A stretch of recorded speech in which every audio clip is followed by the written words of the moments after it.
नमस्कार विद्यार्थियों। संस्कृत साहित्य के इतिहास के तीसरे भाग में अपन माघ नामक कवि के बारे में अध्ययन करेंगे। संस्कृत साहित्य में उक्ति है, उपमा कालिदासस्य भारवे अर्थगौरवम दंडिन पदलालित्यम मागे संति त्रियोगण। अर्थात माघ का जो साहित्य है उसमें उपमा का प्रयोग भी है, पदलालित्य भी है और अर्थगौरव भी है। तीनों गुण एक साथ माघ के साहित्य में दिखाई देते हैं। मेघे मागे गतम वे, अर्थात उक्ति माघ महाकाव्य की लोकप्रियता एवं गहनता को अभिव्यक्त करती है। माघ मास में सूर्य के आतप का स्मरण करते हुए शीत के कारण आगे बढ़ने में असमर्थ वानर जिस प्रकार हतोत्साह होकर कांपते हैं, उसी प्रकार माघ कवि की रचना के क्लिष्ट होने के कारण भारवी की कविता का स्मरण कर लोग कांप उठते हैं। क्योंकि नव सर्ग गते मागे नव शब्दों न विद्यते, अर्थात माघ के 9 सर्गों का अध्ययन करने के उपरांत अन्य कोई नवीन शब्द शेष नहीं रह जाता है। माघेन विघ्नोत्साह नोत्सन्ते पदक्रमे स्मरंतो भारवेर एव कवये कपयो यथा। विद्वानों की मान्यता कि यदि कोई संस्कृत साहित्य का उद्भट विद्वान मुरारी कवि की नाट्य रचना अनर्घ राघवम को समझना हो तो माघ का अध्ययन करना आवश्यक हो जाता है। यद्यपि संस्कृत साहित्य के विशाल भंडार में शताधिक श्रेष्ठ कवियों के नाम गिनाए जाते हैं, तथापि सहस्राधिक रचनाओं का उल्लेख हो सकता है, परंतु उल्लेखनीयता सभी की नहीं है।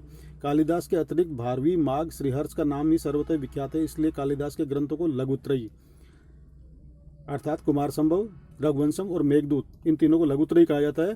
तथा भारवी, माघ एवं श्रीहर्ष के किरातार्जुनीयम, शिशुपाल वध और न्यस्तदीय चरित्रम महाकाव्यों को मिलाकर बृहत्रयी का नाम दिया जाता है।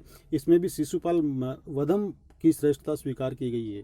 उपमा कालिदासस्य भारवे अर्थगौरवम दंडिन पदलालित्यम या न्यसदे पदलालित्यम मागे संति त्रयोगुण।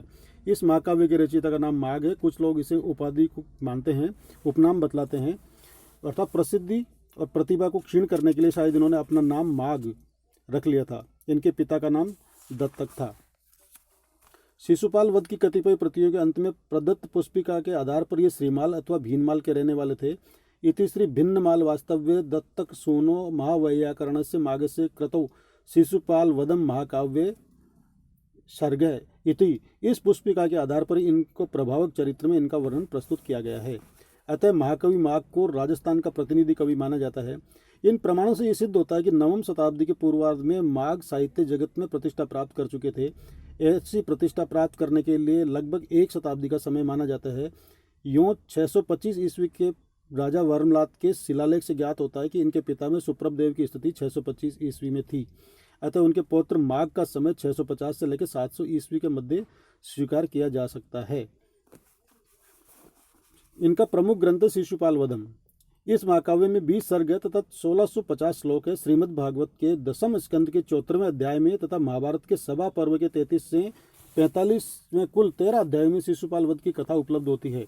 यह कथा श्रीमद् भागवत में कुछ सूक्ष्म रूप में मिलती है। वहाँ लिखा है कि युधिष्ठिर ने अपने अनुष्ठीयमान राजसूय यज्ञ में सर्वप्रथम किसकी पूजा की जाए एक प्रश्न उपस्थित किया था, जिसमें सहदेव श्री कृष्ण का नाम प्रस्तावित करते हैं तथा अन्य राजा इस बात का समर्थन करते हैं। श्री कृष्ण की पूजा का शिशुपाल विरोध करता है तथा श्री कृष्ण को अपशब्द कहता है। न केवलम यो मैं तो वास्ते श्रृणोति तस्मादपि से यह से पाप भाग। सिद्धांत के अनुसार अनेक राजा लोग सभा भवन से उठकर शस्त्र उठाते हैं, पर स्वयं श्री कृष्ण ही उनका सुदर्शन चक्र से संहार कर देते हैं। महाभारत में इसका विस्तृत वर्णन प्राप्त होता है। महाकवि माघ ने अपनी कृति में महाभारत की अपेक्षा महाकाव्योपयोगी बहुत ही अधिक विषयों का वर्णन किया है।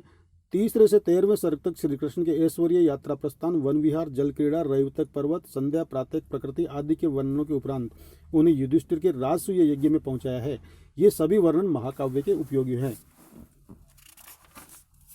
रवितक पर्वत के एक ओर सूर्य उदित होना और दूसरी ओर चंद्रमा का अस्ताचल पर जाना पूर्णिमा को ही संभव हो सकता है। पर्वत रूपी हाथी के दोनों तरफ लटकने वाले 2 विशाल घंटों की शोभा को धारण कर रहे थे।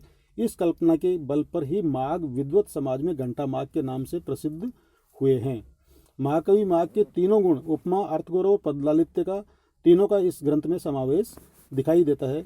प्रभात वर्णन में प्रस्तुत इस एक पद्य पर मुग्ध होकर ही माघ पत्नी को राजा भोज ने 1 लाख रुपए का अग्रिम पुरस्कार दिया था। जो श्लोक है, कुमुद्वनम अपश्री श्रीमद अम्बोज खंडे त्यजती मुदम उलूक प्रीतिमांस चक्रवाक।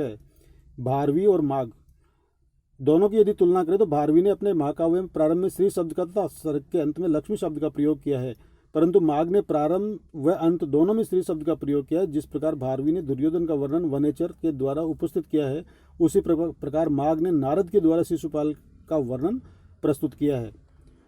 प्रमुख इनका दूसरा ग्रंथ है धन्यवाद।